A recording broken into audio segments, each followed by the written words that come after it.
Have you ever eaten something and then just felt off? You know, a weird rash, a sudden stomach ache, or you're just hit with a wave of fatigue? Well, today we're going to play detective and crack the case of food sensitivity, that mysterious situation where your body's own defense system sounds a false alarm. So, let's just dive right into the heart of the mystery, shall we? Here's the big question. Why on earth does our body, which obviously needs food to survive, sometimes look at a perfectly harmless meal and treat it like a dangerous invader? It's a super intriguing puzzle, and one that affects a whole lot of people. So let's start piecing together the clues. Okay, here's the key thing to understand right off the bat. We're not talking about a simple case of indigestion. Food sensitivity, or what's also called hypersensitivity, is an immune system problem. Your body literally makes a mistake. It flags a totally normal food protein as a threat, an antigen, and decides it has to launch an all-out defense against it. To solve any mystery, what's the first thing you do? You gather the clues, right? And when it comes to food sensitivity, the clues are the symptoms. But here's the tricky part. They can be incredibly diverse and pop up just about anywhere in the body. And this is what makes it so baffling. The reaction isn't just a stomachache. Because your immune system releases these chemicals into your bloodstream, the clues can show up, well, everywhere. You might see it on your skin with rashes or eczema. It could be in your lungs, feeling like asthma. Or it might even mess with your head, causing things like migraines. And in the most severe cases, it can trigger a full-body reaction, like anaphylaxis. It's this wide trail of symptoms that makes it so darn hard to pinpoint the real culprit. So, what is actually going on inside our bodies when that false alarm gets triggered? Let's go behind the scenes, to what you could call the biological crime scene, to really understand the mechanics of it all. Think of it like this. The very first time you eat that trigger food, your body creates these little sentinels called IgE antibodies. They're custom designed to recognize that one specific protein. They then go and attach themselves to your immune cells just waiting. The next time you eat that same food, those sentinels grab onto the protein and sound the alarm bells.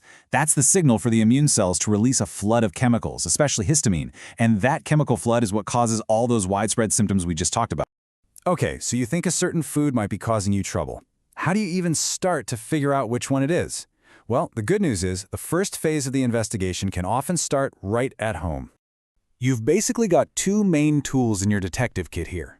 First is the dietary diary. Think of this as surveillance. You write down everything you eat and any symptoms you feel, trying to spot a pattern over time. The second tool, the elimination test, is a little more direct. You completely cut out a suspected food, say dairy or gluten, and you watch to see if your symptoms get better. It's a great way to start ruling suspects in or out. Now, there is another method called the provocative test, where you'd intentionally eat a bit of the food you suspect, but, and I have to be really clear here, our source material gives a very strong warning. If you have ever had a severe allergic reaction, this test can be incredibly dangerous and is something you should absolutely not try on your own. So when your at-home detective work just isn't giving you clear answers, it's time to move the investigation to the clinic. This is where doctors bring out the high-tech tools to analyze the forensic evidence from your body. The lab investigation really breaks down into three main categories. First, doctors can look for a direct, immediate reaction right on your skin. Second, they can go hunting for those IgE antibody sentinels in your blood. And third, they can look for other biochemical markers that provide supporting evidence that an allergic reaction is happening. Skin tests are all about seeing a direct cause and effect. You've probably heard of a skin prick test. The idea is to put a tiny amount of the suspected allergen on your skin. If your body sees it as an enemy, it'll create a visible reaction right there, a little red, raised, hive-like bump. That's a pretty strong clue for the doctor. But what if a skin test doesn't really give a clear answer? Well, the next step is to look for the evidence in your blood. Immunotesting is all about directly measuring those IgE antibodies we talked about, the immune system's very specific weapons that it built to fight a particular food. One of the most common blood tests is called the radioallergosorbent test, or RAST for short. It's pretty cool. It gives you a score, usually from 0 to 4, based on how many of those IgE antibodies it finds. And according to our source, a score higher than 2 is typically a pretty strong sign that a person has an allergy. Doctors can also look for other pieces of supporting evidence with different biochemical tests. For instance, they might check the levels of certain white blood cells called eosinophils.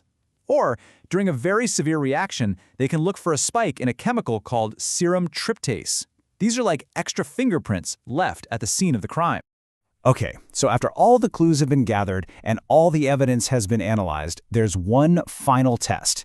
It's considered the most definitive, surefire way to crack the case and confirm a food allergy once and for all. It's called the Oral Food Challenge. And honestly, this quote from our source sums it up perfectly. It is the gold standard for a diagnosis, but, and it's a big but, it comes with risks. That's why it's usually only done when all the other tests just haven't provided a clear, final answer. The most important thing to know about this test is that it absolutely has to be done under strict medical supervision. We're talking in a hospital or a clinic. A patient is given tiny, gradually increasing amounts of the food, while doctors are right there, watching for any reaction, ready to step in immediately if needed. It really is the ultimate confirmation. So let's just quickly recap our whole investigation. The big takeaway is that food sensitivity is your immune system sounding a false alarm. The symptoms can be confusing because they can show up anywhere. The whole process is driven by those IgE antibodies and the release of histamine. And finally, cracking the case is a step-by-step process, starting with your own detective work at home and sometimes ending with highly controlled clinical tests. Getting that final, definitive diagnosis is a huge, huge turning point. But you know what? It's really just the beginning of a new chapter. Which leaves us with one last question to think about.